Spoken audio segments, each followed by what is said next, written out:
After 60, something quiet begins to happen. It doesn't hurt at first. It doesn't warn you. But every single week, your legs lose strength. And most people don't notice until the day they try to stand up and struggle.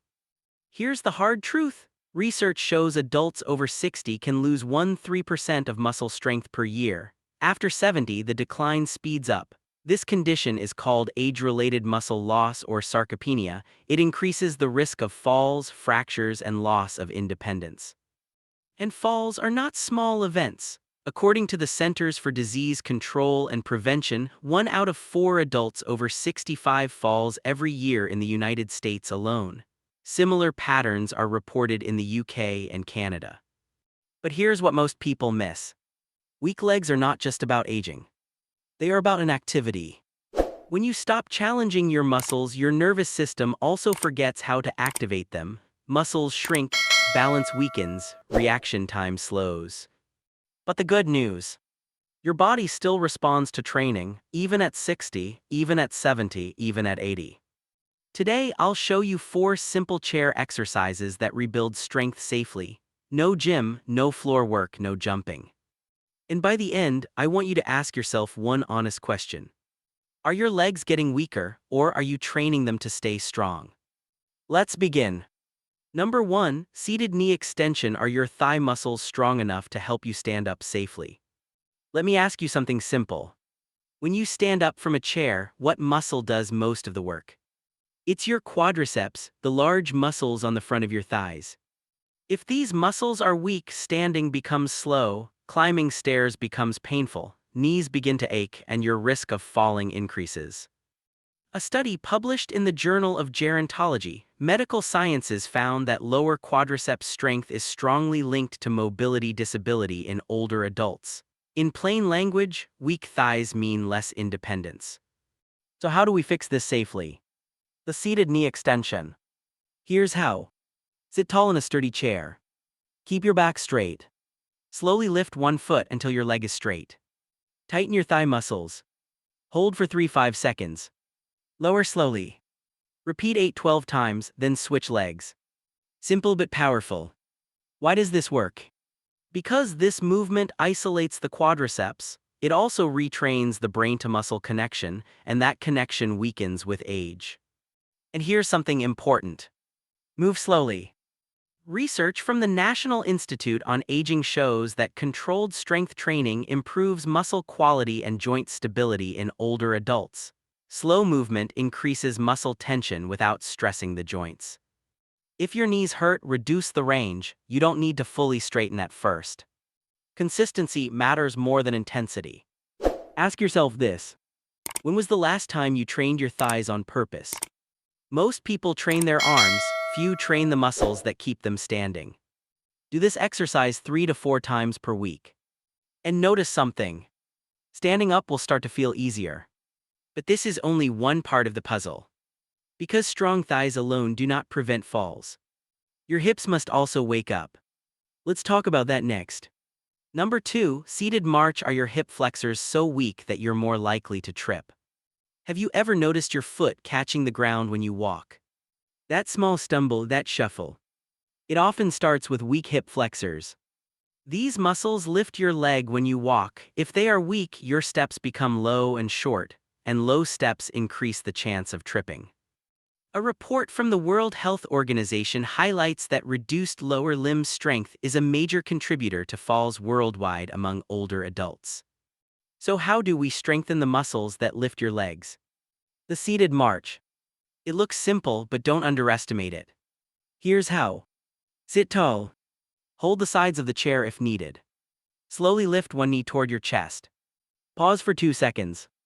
Lower slowly. Alternate legs like marching. Perform 10–15 repetitions per side. The key is control, not speed. When you lift your knee slowly, you activate the hip flexors and lower abdominal stabilizers. You also challenge coordination. And coordination declines with age if not trained. But here's the deeper reason this exercise matters. It improves gait mechanics. That means it improves how you walk. Research published in Clinical Interventions in Aging shows targeted lower limb strengthening improves walking speed and reduces fall risk in older adults. Walking speed is more than comfort, it is a predictor of survival. Studies show slower walking speed is linked to higher mortality risk in seniors. That sounds serious, because it is. But the solution is not complex. It starts with lifting your knees higher than you did yesterday. Ask yourself honestly, do you walk with confidence or caution? Your hips decide that. Practice seated marching daily if possible. And remember, the goal is not exhaustion. The goal is control. Because next, we're going to talk about a muscle group most people completely ignore. And ignoring it could be the reason you lose balance when you stand still. Number 3, seated heel raise are weak calves quietly destroying your balance. Let me ask you something important. When you lose balance, what is the first muscle that reacts? It's not your thighs. It's not your hips. It's your calves. Your calf muscles act like stabilizers. They control small shifts in your body when you stand, walk, or turn. If they are weak, your body sways more, and small sways can become big falls. Research published in the Journal of Applied Physiology shows that aging reduces calf muscle power significantly, and calf power is directly linked to balance recovery during walking. Power, not just strength. And here's the problem. Most older adults never train their calves. So how do we fix it safely? The seated heel raise. Here's how. Sit upright in a chair. Place both feet flat on the floor. Slowly lift your heels while keeping your toes down. Raise as high as you can. Hold for 3 seconds. Lower slowly. Repeat 12-15 times. It looks small, but it's not. When you lift your heels slowly, you activate the gastrocnemius and soleus muscles. These muscles support ankle stability. They also improve circulation, which can reduce swelling in the lower legs. The American Geriatric Society recommends lower leg strengthening as part of fall prevention programs for older adults. But here's something most people don't realize. Strong calves help you recover when you trip. That fast push-off when you almost fall. That comes from your calves. Ask yourself this. If you stumbled today, could your calves react fast enough? You don't need heavy weights. You need repetition and control. Do this exercise at least 4 times per week. If you feel safe, progress by lifting one heel at a time. Small muscles, big impact. But even strong calves are not enough if your hips and glutes are asleep. And many people over 60 have glutes that barely activate. That's what we fix next. Number 4, seated sit-back control. Have your glutes forgotten how to protect your spine? Standing up is easy when you are 30. After 60, it becomes a test. And here's why. Your glutes and hamstrings control your hips. They protect your lower back. They help you sit down safely. They help you stand up without falling backward. When they weaken, you begin to use momentum instead of control. That's when accidents happen. A large review published in Age and Aging found that hip extensor weakness is strongly associated with falls and reduced functional independence in older adults.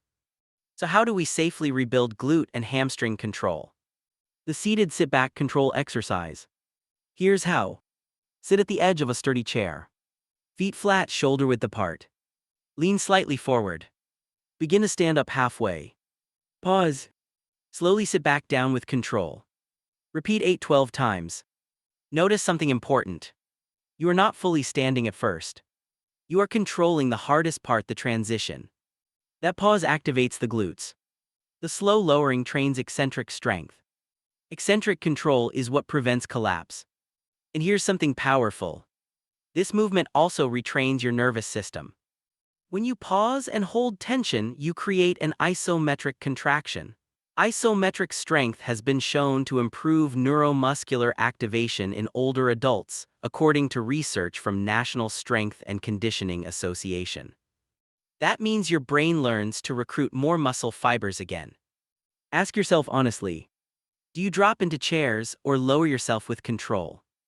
Control equals independence. Practice this 3 times per week. And when it becomes easier, stand fully, then sit back slowly. Because strong glutes protect your back, your knees, and your future mobility. We have rebuilt your thighs. We have awakened your hips.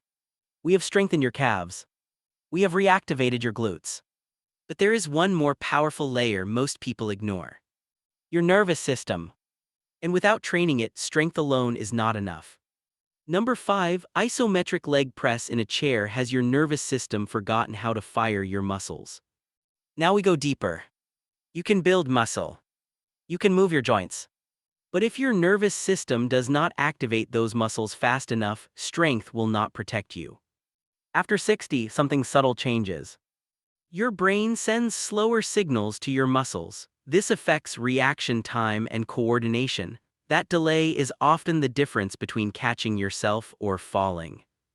Research in the frontiers in aging neuroscience shows that aging reduces motor unit recruitment. That means fewer muscle fibers activate during movement. But the good news: targeted resistance and isometric training can reverse part of this decline. So how do we retrain your nervous system safely at home? The seated isometric leg press.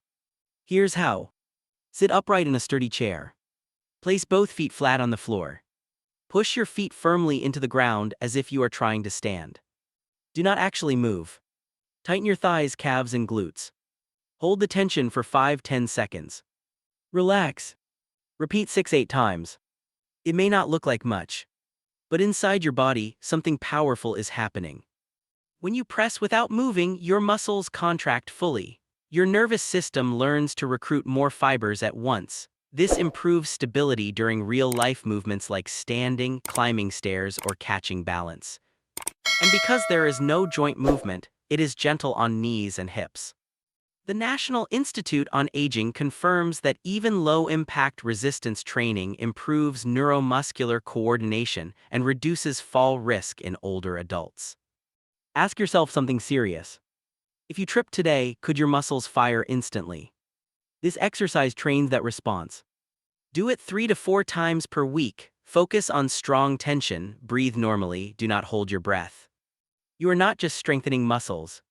You are teaching your body to respond again. And that changes everything. Conclusion: are you losing strength or rebuilding it? Here's the truth. After 60, weakness is not sudden, it is gradual, week by week. But strength also builds the same way. With small actions, repeated often. Today you learned 4 chair exercises that target the muscles most responsible for independence: quadriceps, hip flexors, calves, glutes, and your nervous system. You don't need a gym. You don't need equipment. You need consistency. This video was made after deep research. We cannot include every study here, but we've added strong references in the description if you want to read more. Now I want to hear from you. Which exercise felt hardest? Which one surprised you? Comment below, your experience may help someone else. And if this helped you, like the video and subscribe. It tells YouTube this research matters, and it helps us reach more adults who want to stay strong and independent. Your legs are either getting weaker or stronger. You decide.